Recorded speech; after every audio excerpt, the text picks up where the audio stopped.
Also at the White House today, they're focused on the situation in Iran. The Iranian regime is experiencing the most sustained challenge to its rule in 15 years. Protests continue for the 10th consecutive day now following the death of Mahsa Amini. Probably have heard her name. She was that young Kurdish woman arrested by the morality police there for allegedly wearing her headscarf too loosely.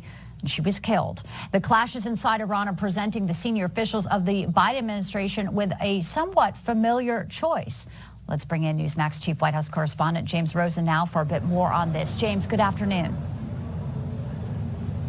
Bianca and John, good afternoon to you. A leading Iranian lawmaker today denounced the women inside of Iran who are protesting and removing their headscarves as, quote, prostitutes, even as a senior cleric on Sunday urged the government to take heed of the protesters' message.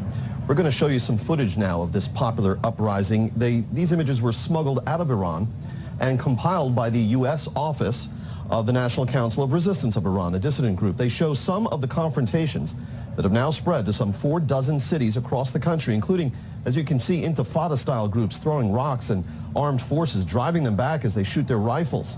The popular chants you'll hear in these videos include death to the dictator, be it the Shah or the supreme leader. The uprising recalls that of June 2009, a precursor to the Arab Spring, which saw the Obama-Biden administration at that time providing only tepid support for the anti-regime protesters. Then as now, the White House foreign policy team, comprised of many of the same players, was pursuing a nuclear accord with the regime. But the Biden-Harris administration is taking a somewhat different approach to the current protests, including an action that the White House press secretary disclosed yesterday, taken in response to the regime's move last Wednesday to cut off the country's 84 million citizens from the internet.